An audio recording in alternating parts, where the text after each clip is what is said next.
What's going on, people? Welcome to the LV Live Show. I am LV Live. Please hit that like, share, subscribe button. Once again, I want to thank all the new subscribers for coming by to my channel, man. It is truly, truly appreciated, right? So the New York Knicks win their 7th in a row. That's right, I said it, 7th in a row by beating the Indiana Pacers tonight, 109-106. It was just playoff basketball, it felt like tonight. Playoff intensity. It felt like we was kind of getting back that rivalry that we used to have with the Pacers because it was neck and neck from beginning to end, right? The Knicks will go up. The biggest lead was at 9, but the Pacers fought back. It was, I believe, it was like 16 lead changes tonight, something on those lines. It was just a great game altogether, right? Just watching the Knicks claw back and pull themselves out when they were pretty much down about, I believe, 6 at the time.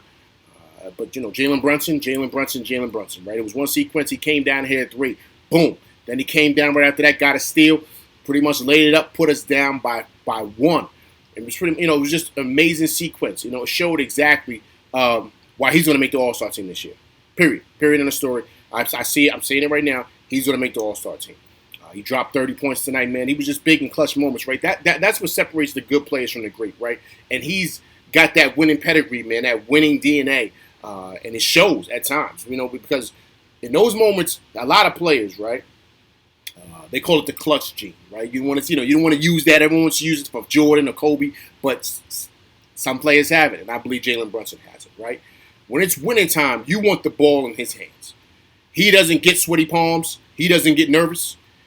His heartbeat slows down, and he makes big-time shots and big-time plays when the time is needed. And then, believe it or not, it's the clutch gene, but it's also superstar status. So we might have to start looking at him possibly as being that star that the Knicks needed, because that's what he's showing right now. He's showing that he can pretty much come up with big plays when needed, and you want the ball in his hands in clutch moments for the Knicks, man. It was just, just great to see. Of course, there was a sequence in the game at the end where the Knicks got to stop, they got to steal. Grimes got caught in the corner there. He pretty much got caught up, lost the ball. Then the Knicks had to get another stop defensively, right? Halliburton chucks up a 3, misses it. Randle comes up with a rebound. It was kind of like fouling back and forth towards the end. But basically what happened is that, just Randle knocked down six free throws, right? He pretty much was the catalyst, man. He came down with big-time points. It's funny because during the game, and watching it, I kind of was, I didn't really like. Randle was playing good in the first half, but the second half he had that other guy. I forget his name. I think I don't want to say his name wrong. He was a young kid. He was number 23, right? I think it was Newbert or Newhurt. So don't laugh at me about the name, right?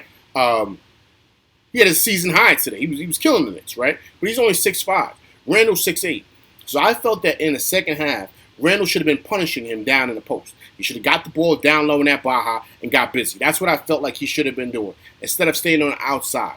But there was a couple of times he came up with some big rebounds. Randle had a great stat line tonight.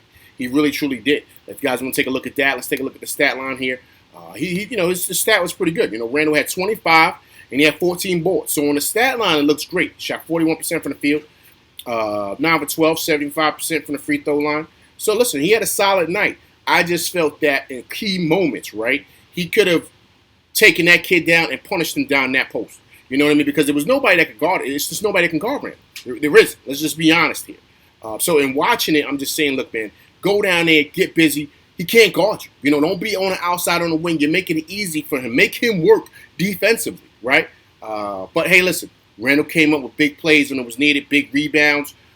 So, when it was time for winning time, he came up with the big points, man, big stops. Also, too, RJ was great tonight. RJ was pretty much that kept us even keel, kept us close.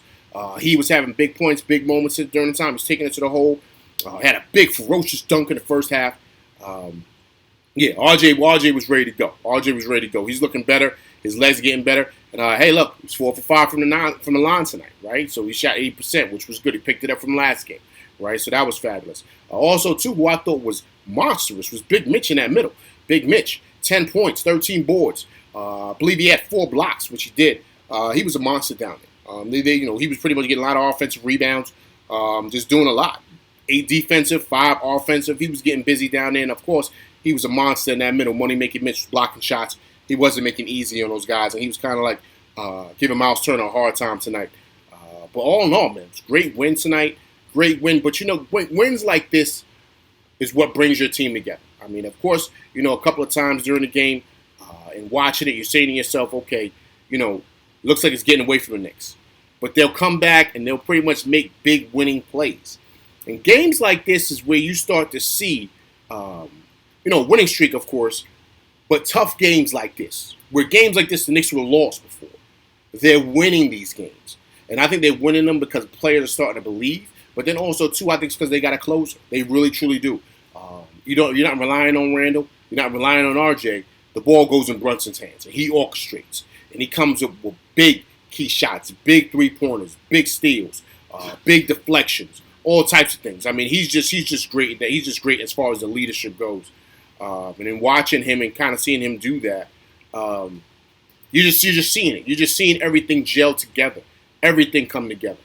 And it's great to see. It really, truly is.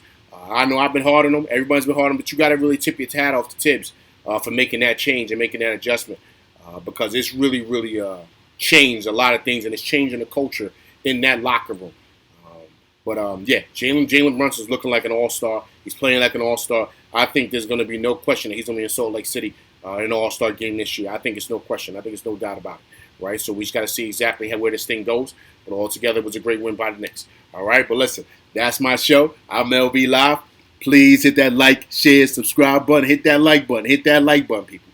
All right? Please also, to subscribe. Also, too, as well, hit that bell icon to get notifications on all my new shows. And also leave comments so we can go back and forth and debate. All right? We got Golden State coming up, so hopefully we can make it 8 in a row. All right? I'm LB Live, and that's my show, and I'm out. Peace.